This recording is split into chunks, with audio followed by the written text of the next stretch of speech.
স্বাগত একাত্তরে, সাথে আছি আমি মোহন ইসলাম। আজ আমরা কথা বলবো বেসামরিক বিমান চলাচল এবং পর্যটন খাতের বাংলাদেশের কী অবস্থা, এসব নিয়ে আমাদের সাথে আছেন বেসামরিক বিমান পরিবহন ও পর্যটন বিষয়ক মন্ত্রণালয়ের প্রতিমন্ত্রী জনাব রাশেদুজ্জামান মিল্লাত।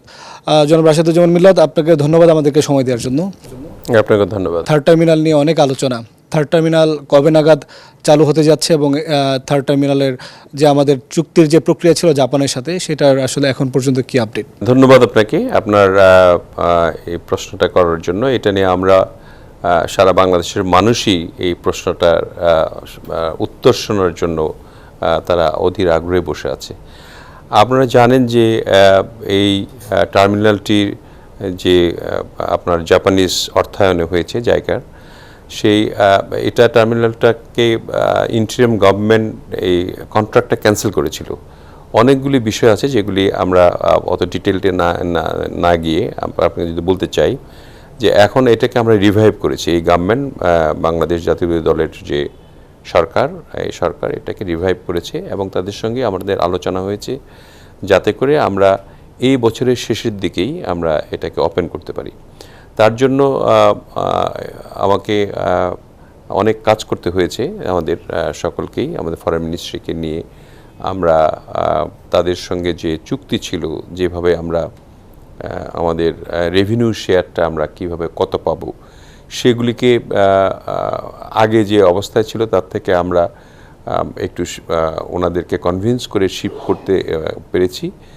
তাতে করে আমাদের যে লোন পেমেন্ট করে আমাদের কোনো লস যাতে না হয়, এই ধরনের একটা পার্সেন্টেজে আমরা রেভিনিউ শেয়ারে এসেছি। এবং তাদের মধ্যে তাদের সঙ্গে আমাদের কয়েক দফা ওদের যে জাপানিজ যে বিমান মন্ত্রীর সঙ্গেও আমাদের 2বার কথা হয়েছে। আবার এমনিও 4-5 বার জাপানিজ অ্যাম্বাসেডর সহ তাদের যে জয়েন্ট ভেঞ্চার যারা করেছে, যারা ওরাট করবে, যারা ওএনএম করবে, তাদের সঙ্গে আমরা অনেকবার 3বার তো আমাদের অফিসিয়াল বৈঠক হয়েছে এবং আনঅফিসিয়াল বৈঠকও অনেকবার হয়েছে। তাতে করে আমরা একটা কনক্লুশনে আসতে পেরেছি যে আগামী ডিসেম্বরে ইনশাল্লাহ আমরা এটাকে ওপেন করতে পারবো এবং সেক্ষেত্রে আমাদের লোন রিপেমেন্ট করেও আমরা লাভবান থাকবো আর কি। কোনো নির্দিষ্ট ডেট আপনারা নিয়েছেন কিনা বা কোনো প্রস্তুতি আছে কিনা?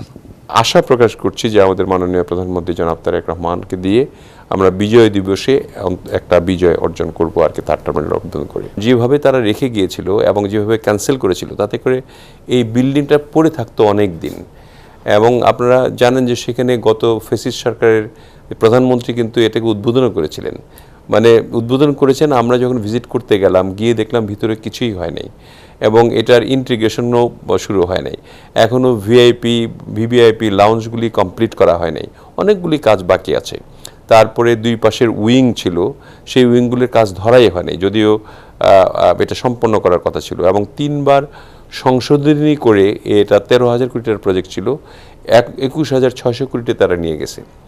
এবং হয়তো সময় সময় কিছু বেড়েছে, আবার কিছু অন্য অবস্থাও ছিল। আপনারা জানেন বিগত সরকার কি করেছে।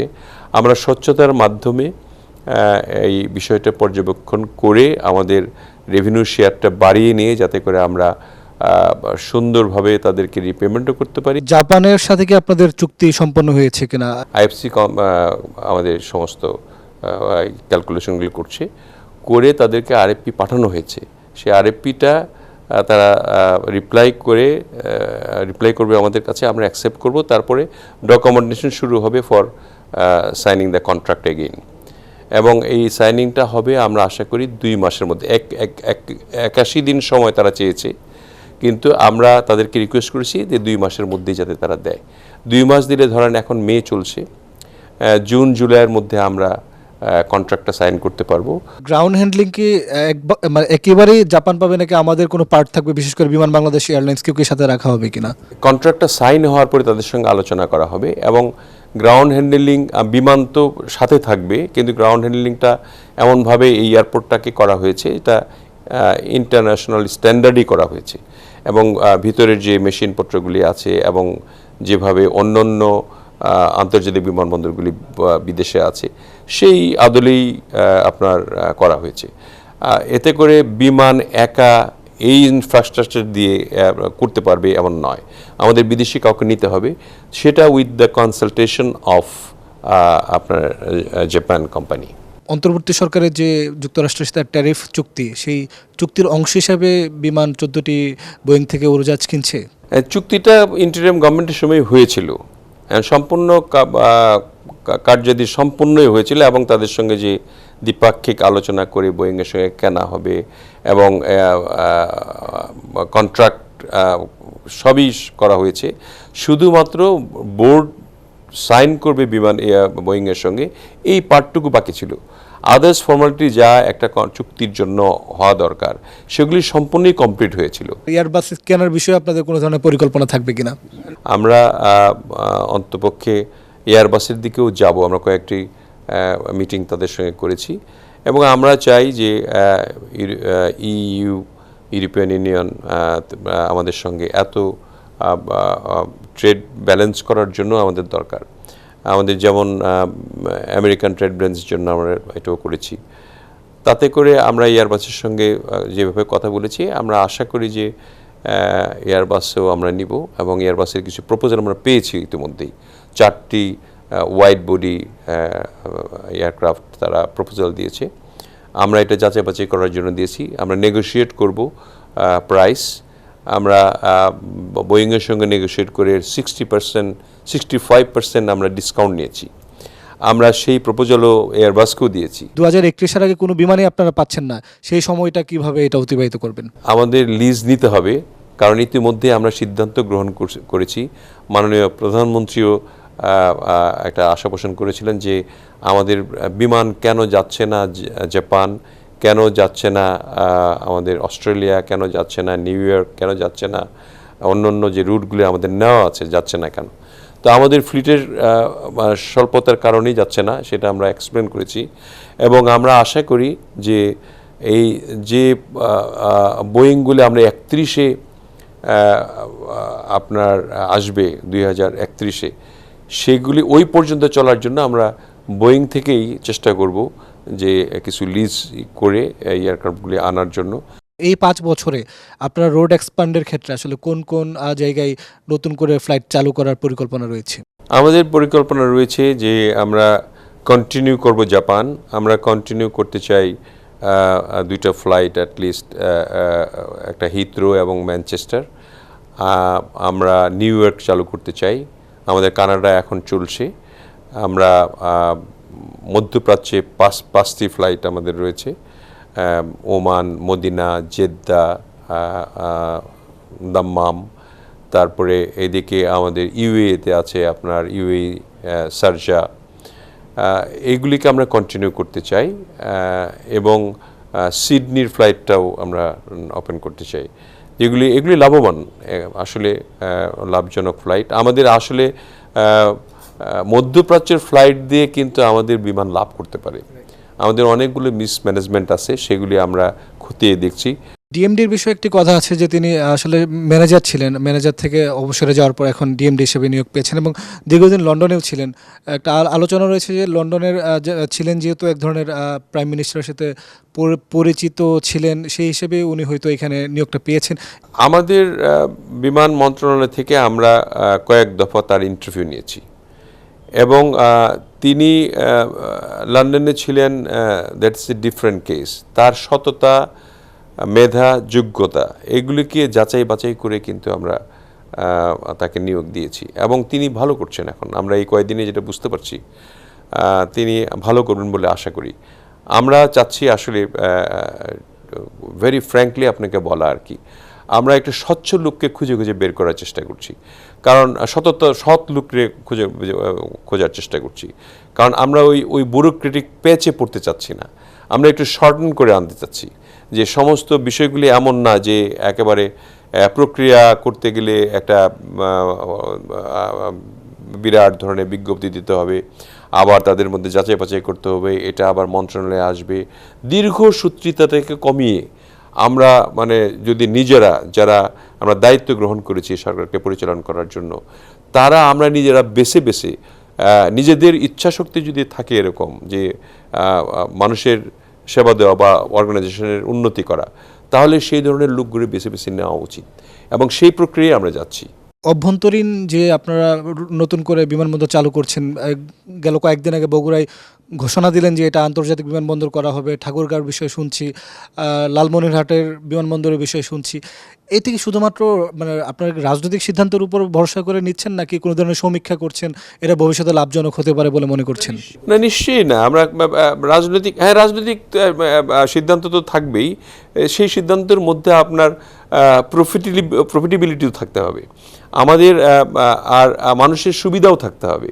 মানুষের যাতায়াতের সুবিধার জন্য অনেকগুলি দেখেন বিমানবন্দর আমাদের পড়ে আছে অকেজো, কিছুটা রিপেয়ার করলে আমরা সচল করতে পারি এবং সচল করলে সেখানে যদি মানুষের যাতায়াতের সুবিধা হয় এবং সেখান থেকে যদি আমরা প্রফিট করতে পারি, হোয়াই নট।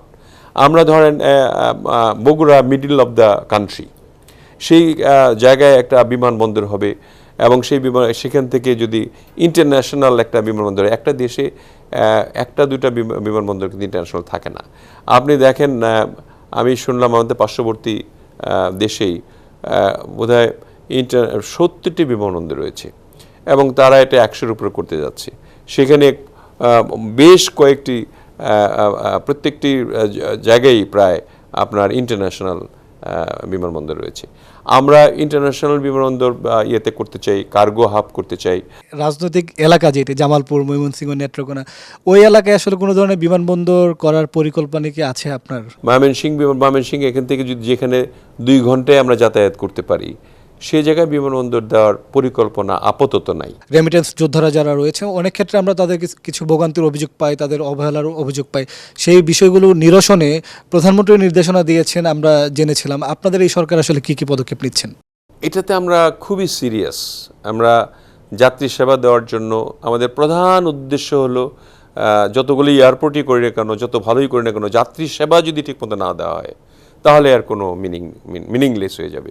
সেই জন্য যাত্রী সেবা দেওয়ার জন্য যে আমাদের নতুন এয়ারপোর্টও যে হচ্ছে 3rd টার্মিনাল, সেখানেও কিন্তু 40টা ক্রাইটেরিয়া দেওয়া আছে যে যাত্রীরা কত মিনিটে আপনার প্লেনে উঠতে পারবে, কত পাওয়ার পরে আপনার বোর্ডিং কার্ড পাওয়ার পরে কতক্ষণ তাদের ওয়েট করতে হবে, কখন তারা বোর্ডিং করবে, এরকম স্লাইড করে করে দেওয়া আছে আর কি, যে এই সময়ের মধ্যে না করতে পারলে কিন্তু পেনাল্টি করবে আমাদের সিভিল এভিয়েশন ওই কোম্পানিকে, যে কোম্পানিকে ওএনএম দেওয়া হচ্ছে, জাপানিজ কোম্পানিকে।